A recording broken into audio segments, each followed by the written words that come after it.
보이잖아요, 저기가. 그래서 못하게가지고. 저기는 차 대야 되는데 저기는 차를 막 서로 안 대려고 그래. 안 돼요. 그 위에다가. 심각한 주차난을 겪고 있지만 정화조 곁엔 오기도 싫다는 사람들. 의문이 해결되지 않은 그 자리엔 불안과 공포가 자라나고 있습니다. 작은 키의 백골사체. 그녀의 이름은 무엇일까요? 그 죽음은 왜 정화조 안에 갇혀있던 걸까요? 아직은 모든 것이 미스터리일 뿐입니다.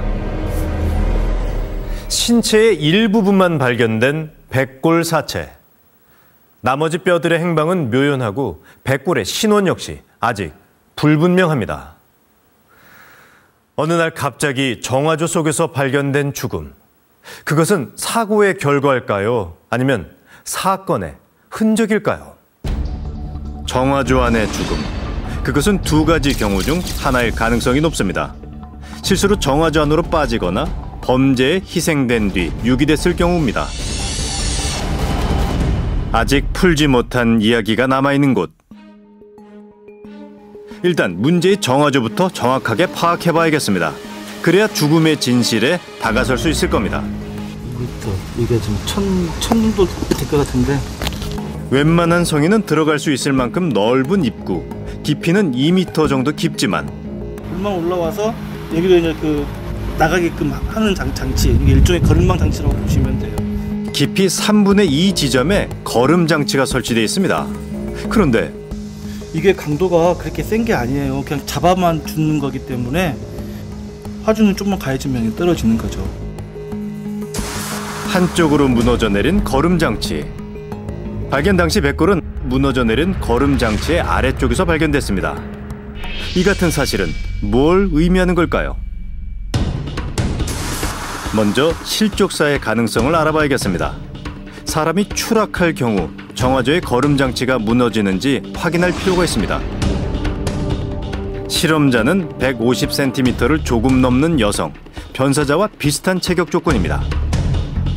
우연히 뚜껑이 열린 정화조에 실수로 빠진다고 가정할 경우 아담한 체구의 여성임에도 거름 장치가 힘없이 무너집니다.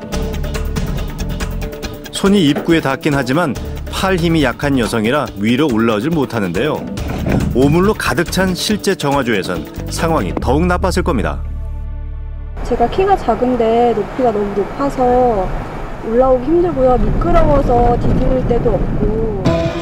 실험 결과 떨어진 거름 장치의 모습이 실제 정화조의 것과 닮았는데요. 정화조에서 발견된 죽음. 그것은 안타까운 사고의 흔적일까요? 변사자가 실족했을 가능성은 얼마나 될까요? 빠질 확률이 있습니까? 없어요. 빠질 확률은. 뚜껑 우제가 또 철판이 있으니까. 문제의 정화조가 위치해 있는 곳은 빌라와 빌라 사이. 주차 공간이 좁아 정화조 위에도 강철판을 덧대 차를 주차해 왔다는데요. 강철판으로 가려져 있는 정화조에 실수로 사람이 빠졌을 리 없다는 겁니다. 문제의 정화조엔 또 다른 특이점이 있었습니다. 백골이 발견된 빌라엔 전부 9개의 정화조가 설치되어 있습니다. 그런데 나머지 8개의 정화조는 성인 남자가 들기에도 벅찰 만큼 무겁고 큼직한 강철판이 덧대져 있습니다. 대략 1m 25cm. 오직 단 하나, 백골이 발견된 정화조만이 작은 강철판으로 덮여 있는데요.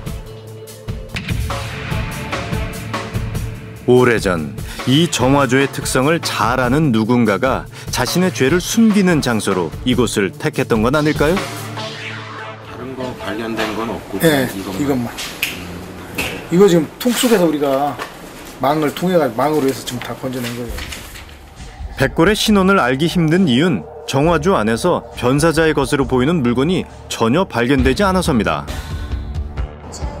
매년 해온 정화조 청소 과정에서 유실된 건 아닌지 청소업체에 확인해 봤는데요. 지난 2007년부터 문제의 정화조를 청소해왔다는 업체. 옷이나 신발 등의 물건이 발견된 적은 없는지 현장에 갔던 직원들에게 확인해 봤습니다. 뼈다구 같은 게 있었어? 본 거 같아? 뼈다구 같은 거? 그래갖고 씨가 좀 건져냈어? 2년 전에